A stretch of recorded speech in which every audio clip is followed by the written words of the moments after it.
চলেন শেষটা শুনায়া দিয়া শেষ করতেছি। লম্বা হাদিস আমি শর্ট করতেছি, তাহকিক উলামা একরাম করে নিয়েন, আমি শুনায়া দিয়া যেতেছি আপনাদেরকে। নফকা দুইটা হবে, প্রথমটাকে বলে কিয়ামতের জন্য, দুইবার সিংহায় ফু হবে, একবার ধ্বংসের জন্য, দ্বিতীয়টা হবে নফকাতুন নুশুর বলে এটাকে। দ্বিতীয়টা আমাদেরকে কবর থেকে উঠানের জন্য হবে।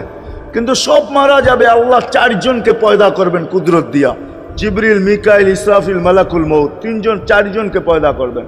জিবরিল আলাইহিস সালাম কাঁদতে থাকবে, তিনজন জিজ্ঞাসা করবে কাঁদো কেন?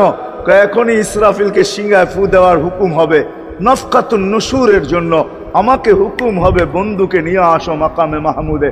আমি মৃত্যুর পরেই ভুলে গেছি ওনার কবর কোথায়।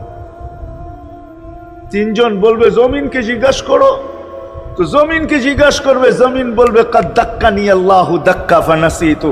প্রথম সিংহায় ফুতে আল্লাহ এরকম ছানছেন, আমিও ভুলে গেছি রাখছি কোথায়। অনেক সময় হয় জিনিস যাবে খুঁজতেছে সারা ঘরে, ঠিক না? হয় না? হ্যাঁ, জিনিস জ্যাবের ভিতরে, পকেটের ভিতরে, কিন্তু খুঁজতেছে সারা ঘরে খুঁজতেছে। পরে পকেটে হাত দিয়া যখন দেখে পাইছে, তো জিহ্বায় কামড় দিয়ে আসতে বেরিয়ে যায়, কেননা গর্ত গরম করে ফেলছিল। এখন গড়ালড়া পাইলে উল্টা এর উপরে গরম হবে, ঠিক না? রাখছো পকেটে, খোঁজো আমাদের কাছে, ঠিক না? আর কাম পাও না, ঠিক না? এখন এর উপরে চড়াই হবে। তো জমিন বলে আমিও ভুলে গেছি। ওই দিন আল্লাহ রসুলের কবর থেকে নূর বাহির হবে, নূর নূর নূর নূর, হাত্তা ইয়াসাদ আরশার রহমান, আল্লাহর আরশ পর্যন্ত পৌঁছবে। হুকুম হবে নিয়ে আসো। আসবে জিবরিল আলাইহিস সালাম, মারবে পর, চিনা মারবে পর, আর বলবে কুম ইয়া হাবিবার রহমান, আল্লাহর বন্ধু ওঠেন।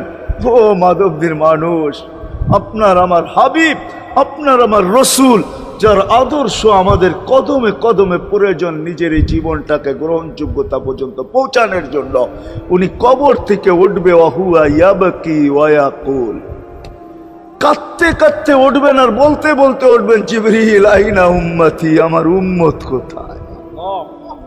হায় হায় হায়।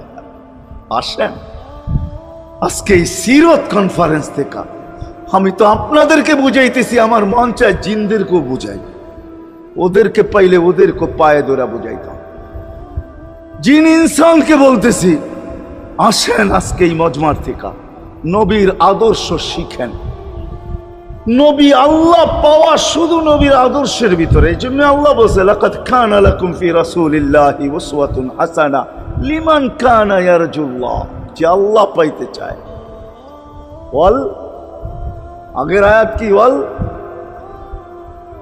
ইয়াউমিল আখিরা, আর যে আখিরাত পাইতে চায়, আখিরাতের বাদশাহী যে চায়, যে আল্লাহকে পাইতে চায়, আখিরাতের বাদশাহী পাইতে চায়। দুনিয়া 60-70 বছরে এখানে পাইলো যেমন, না পাইলো তেমনই। যে পাইছে তার জন্য সূর্যের গতি যতটুকু, ঋতু তার জন্য যেমন, ঘড়ির কাঁটা তার জন্য যেমন, যে পায় না তার জন্য সমানই। এখানের জীবন কেটে যাবে।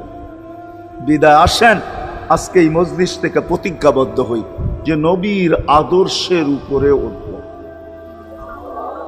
আল্লাহর রসুল সুযোগ দিছেন আমাদেরকে। আমি শেষ কথা বলতেছি, আগে এখন তো ব্রিজ আর ব্রিজ, ফ্লাইওভার আর ফ্লাইওভার, ঠিক না? হয়তো 2-1 বছর পরে আমরা এটাও দেখব যে মাধবদীর ওই মাথার থেকে নিয়ে একবারে কোথায় পাঁচদোনা পর্যন্ত ফ্লাইওভার চলে গেছে, ঠিক না?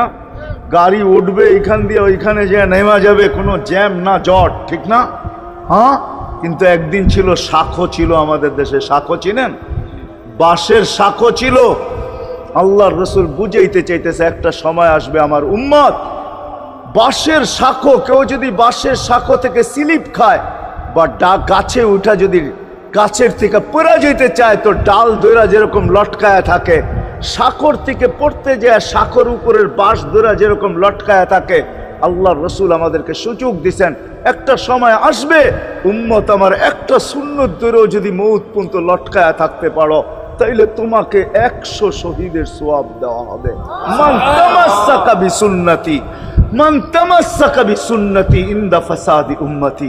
এই জন্য আসেন, আজকে বড় অবহেলিত, বড় দীক্ষিত, বড় লাঞ্ছিত, বড় ঘৃণিত। আমাদের রসুলের আদর্শ আমাদের জীবনে বড় ঘৃণিত, বড় দীক্ষিত, বড় লাঞ্ছিত, বড় অবহেলিত।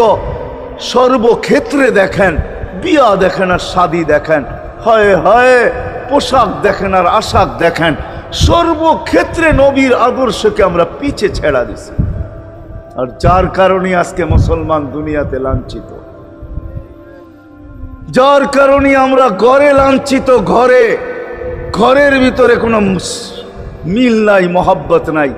বহুত ঘর পাওয়া যাবে, স্বামী এক খাটে, স্ত্রী আর এক খাটে, বহুত ঘর পাওয়া যাবে। হায় হায় ওই সমাজ লানতি সমাজ, যেই জমাতের সন্তানরা মা বাবাকে চোখ বড় করে দেখে, চোখ বড় করে সামলে, ওটা লানতি সমাজ। অথচ আল্লাহ রসুল শিখাইছে মা বাবার সাথে আদর্শ কি ব্যবহার করবে, মার সাথে, বাবার সাথে, বড় ভাইয়ের সাথে, কার সাথে কি ব্যবহার করবে শিখাইছে। ওই সমাজটাই সুখের ছিল। আসেন ফিরা যাই, আল্লাহ রসুলের আদর্শ শিখি। শিখবেন তো পাক্কা ওয়াদা? বিলকুল। কিন্তু একটা প্রশ্ন হলো, আল্লাহ রসুলের আদর্শ শিখবো তো শিখবো কোত্থেকা, পাবো তো পাবো কোথায়? ঠিক না? প্রশ্ন হয় না? হয় না? উনি তো দুনিয়াতে নাই, কোত্থেকে ওনাকে পাবো, কোত্থেকে শিখবো? আজকে আপনার আমার চতুর্দিকে ওই লোকগুলা বসা আছে, যারা আল্লাহর পক্ষ থেকে নির্বাচিত। আওরাসনাল কিতাব আল্লাযীনা ইসতাফাইনা মিন ইবাদিনা। আমি কোরআন দিতেছি, হক্কানি আলেম আর আল্লাহ ওয়ালারা আল্লাহর পক্ষ থেকে নির্বাচিত, যারা নবীর আদর্শকে নিজের পাশে সুরক্ষিত রাখছে, নিজের কাছে একটাকেও হারাইতে দেয় নাই। এমনকি ক্ষুদ্র থেকে ক্ষুদ্রকেও হারাইতে দেয় নাই, এমনকি নবীর একটা জানোয়ারের নাম পর্যন্ত হারাইতে দেয় নাই। হক্কানি আলেমরা আল্লাহ ওয়ালারা সুরক্ষিত রাখছেন আল্লাহর রসুলের আদর্শ। এই জন্য আমি বলবো, নবীকে তো পাওয়া যাবে না, উনি তো দুনিয়ার থেকে চলে গেছেন, এটাই সত্য। কিন্তু উত্তর সুরি রেখা গেছেন। আল্লাহর পক্ষ থেকে নির্বাচিত লোক আছে, রসুলের পক্ষ থেকে নির্বাচিত লোক আছে, যাদের কাছে নবীর আদর্শ আছে। আপনি বেশি শিখতে পারেন না, আমার কোনো আপত্তি নাই। কেননা ছাড় যখন আল্লাহর রসুলই দিছে, আল্লাহর রসুলই যখন আমাদেরকে ছাড় দিছেন, তো আমি ছাড় দিব না কেন? আল্লাহর রসুলই বলছে, এক জমানা আসবে, লাউ আমিলতুম উশরা মা উনসিলা বি লানাজা। তোমরা যদি 10 ভাগের উপরে আমল করতে পারো, তাহলে নাম্বার 100 পাইয়া তোমরা পাশ করবে। আল্লাহ 33 দিবে না, আল্লাহ 10-এর বদলায় তোমাদেরকে 100 দিয়ে 100-তে পাশ করাবে। আর সর্বশেষ তো এটাও বলছেন যে আমার একটা সুন্নতকে ধরে রাখো, এক শহীদের সওয়াবই জান্নাত যাওয়ার জন্য যথেষ্ট। জান্নাত যাওয়ার জন্য তো একজন দেওয়া হবে, 99 শহীদের সওয়াব তোমাকে পুরস্কার হিসাবে দেওয়া হবে, কেননা তুমি একটা সুন্নতকে ধরিয়ে লটকায়া ছিলাম। ওলামাদের কাছ থেকে শিখি, ঘরের বাচ্চাদেরকে শিখাই, যুবকদের পায়ে ধরে বলবো, শিখো, নবীর আদর্শ ছড়াও। সারাদিন ফেসবুকে কাজ করো, ফেসবুক দেখো, খোদার কসম হোয়াটসঅ্যাপ দেখো, ভাইবার দেখো, ইবু দেখো। তোমাদের মেধাগুলাকে নবীর আদর্শের পিছে লাগাও, নবীর শানের পিছনে লাগাও, যে নবীর শান কত বড়, কত বড় শানওয়ালা নবী আল্লাহ আমাদেরকে দিয়েছেন, কার মর্যাদা কত বড়, তার পরিচয় তুলে ধরো, তার আদর্শকে তুলে ধরো, নিজের জীবনে আদর্শকে প্রতিফলিত করো। ইনশাআল্লাহ ওই দিন দেখব, যেই দিন আবু বকর পেয়ালা ভরা দিবে, উমর রাদিয়াল্লাহু তাআলা আনহুর হাতে উঠায়া দিবে, আবু বকর সিদ্দিক রাদিয়াল্লাহু তাআলা আনহু হাউজে কাউসারের নিচে থাকবেন, পারে থাকবেন, তলদেশে থাকবেন, উনি পেয়ালা ভরা দিবে উমর রাদিয়াল্লাহু তাআলা আনহুর হাতে, উমর রাদিয়াল্লাহু তাআলা আনহু উঠায়া দিবে আমাদের নবীজির হাতে, আর নবীজি ঠোঁটে লাগায়া বলবে, ইশরাব লা তাজমান বাদাহা আবাদা। পান করার কোনোদিন পিপাসা তোর কাছে আসবে না। ওই দিনের দৃশ্যটা কিরকম হবে? নবীজি ঠোঁটে লাগায়া পান করায়া দিবে, যুবককে আলাদাভাবে দিবে, বুড়াকে আলাদাভাবে দিবে, নারীকে আলাদাভাবে, পুরুষকে আলাদাভাবে, আল্লাহর রসুল পান করায় দিবে।